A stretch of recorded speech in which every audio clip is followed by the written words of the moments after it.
कप्तान यहाँ रह गए हैं, उन्होंने थाने पे आदेश जारी किया था कि अगर किसी थाने के ज़्यादा फरियादी मेरे पास आए तो इसका मतलब वो थानेदार सुन नहीं रहा, तो उसके खिलाफ कार्रवाई होनी चाहिए। तो इस तरह का व्यवस्था होनी चाहिए। बढ़ापुर भी 60 किलोमीटर है। इस तरह के थाने कई सारे हैं जो बेचारे लोग, गरीब लोग आते हैं सुबह से शाम तक, तो इस पर भी कुछ फोकस होना चाहिए। आपके यहाँ अब आप बैठे हैं, आपके यहाँ आज ही आप कम से कम 100-150 फरियादी आ जाएंगे। कप्तान साहब रहे पुराने वाले, बहुत अच्छी जन सुनवाई उन्होंने करी, इसमें कोई कहने की कोई बात नहीं। लेकिन उसके बावजूद भी वो खुद परेशान थे कि इतने फरियादी आ कहाँ से रहे हैं। थाने में कोई नहीं जा रहा, सीओ के कोई नहीं जा रहा, एडिशनल के कोई नहीं जा रहा। देखिए, इसके दोनों एस्पेक्ट्स हैं। ये मतलब ये सिर्फ इस डिस्ट्रिक्ट की बात नहीं है, इसके दोनों एस्पेक्ट्स हैं। कई ऐसे केसेस में ये भी होता है, आदमी को अगर लगता है, नेचुरली एसपी जो है वो डिस्ट्रिक्ट हेड होता है, तो उसको लगता है कि मुझे इमीडिएट रिलीफ अगर मुझे सीधे वहाँ से मिल जाएगी तो नो मैटर व्हाट वो आएगा, तो कहीं ना कहीं मुझे वो डिस्टिंग्विश भी करना है।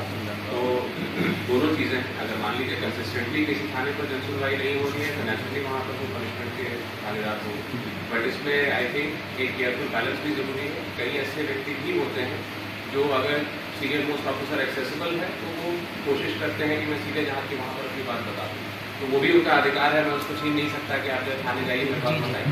तो आई थिंक उसमें मैं बैलेंस रखने की कोशिश करूँगा, और यदि कोई लापरवाही होती है तो डेफिनेटली।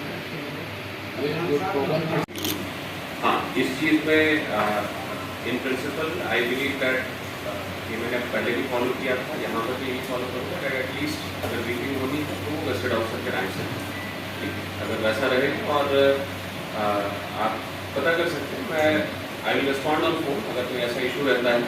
एट टाइम्स अगर फोन पिक नहीं भी होता है तो मैं कॉल बैक भी ड्यूटी करके पूछ लेता हूँ क्या मैटर है, और अगर कोई इंपॉर्टेंट मैटर है तो सीओ विल बी फाइल करता हूँ, तो कोई इशू नहीं। हो सकता है उस चीज़ को फ्लो में आने में थोड़ा सा टाइम लग जाए, बिकॉज अभी कुछ त्यौहार भी हैं, तो उसके लिए जो है अलग मुझे पहले उस चीज़ पर फोकस करना है। तो may be in the next 15-20 days मैं कोशिश करूँगा कि इसको मैं स्ट्रीमलाइन करूँ। तो उस बीच में जो ग्लिचेस रहेंगे प्लीज डोंट माइंड, अगर कोई भी इशू रहता है तो आप इमीडिएटली मुझे कॉल करके बता दें, आई विल एंटरटेन, कोई इशू नहीं।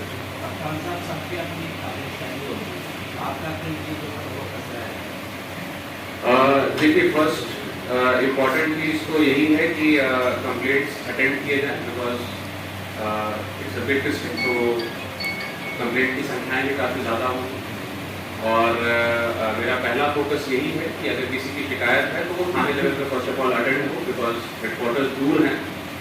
तो इस बेसिस पे थानों का इवैल्यूएशन भी होगा कि कहाँ से कितने लोगों को जो है सामान्य कंप्लेंट्स में जो है हेडक्वार्टर्स पे आना पड़ रहा है या फिर सीनियर ऑफिसर्स के पास आना पड़ रहा है। दूसरी चीज़ ये है कि corruption will be absolutely not tolerated. किसी प्रकार का यदि इंसिडेंट होता है और अगर कोई भी इस प्रकार की शिकायत आती है, विल गेट इट इंक्वायर्ड, और यदि इंक्वायरी में वो बात सत्य पाई जाती है तो जो बड़ी कार्रवाई हो सकती है वो होगी। इसके अलावा जो जितना मैं यहाँ की क्राइम प्रोफाइल को जो फिलहाल मैंने देखा है, यहाँ पर बॉडी ऑफेंसेस मैंने ज़्यादा देखे as compared to property offences. तो आई थिंक मुझे जो है ये समझना चाहिए, कोशिश करना चाहिए कि उसके क्या कारण है, क्या पर्टिकुलरली रीजन है कि क्यों बॉडी ऑफेंसेस ज़्यादा है, तो उस पर काम करने का प्रयास करूँगा। और property offences including other crime मैं बहुत सीरियसली लेता हूँ। तो 112 के इवेंट्स को आई थिंक पहले भी यहाँ फॉलो किया जाता रहा है, और मेरी भी कार्यशैली में वो चीज़ मैंने इंक्लूड करने की कोशिश की है। तो 112 के इवेंट्स को हम सीरियसली फॉलो करेंगे और उसी के बेसिस पे डिस्ट्रिक्ट का क्राइम प्रोफाइल जज करेंगे। कप्तान साहब, जब फरियाद अपने जुरिस्डिक्शन को हमेशा रिस्पेक्ट किया है। मैं कभी किसी रिपोर्टर को फ़ोन करके ये नहीं कहता कि आप ये खबर चलाएं या ना चलाएं, तो मेरा जुरिस्डिक्शन नहीं है और मैं कभी उस चीज़ के लिए नहीं कहूँगा। मैं बस एक एक्सपेक्टेशन रखता हूँ कि अगर कोई सेंसिटिव न्यूज़ है तो आप एक बार if possible please confirm get our version, so that हमारा वर्जन भी उसमें रिप्रेजेंट हो जाए। That is the only thing I expect. और आई एम श्योर कि मैंने 2 साल शामली भी बगल में ही है, तो मैंने कभी देखा नहीं कि कोई रिस्पॉन्सिबल न्यूज़ या इस तरह की कोई चीज़ मैंने देखी नहीं, तो मैं उसका कोई कमेंट भी नहीं करूँगा। और आपको अगर कुछ प्रश्न करना हो तो जरूर।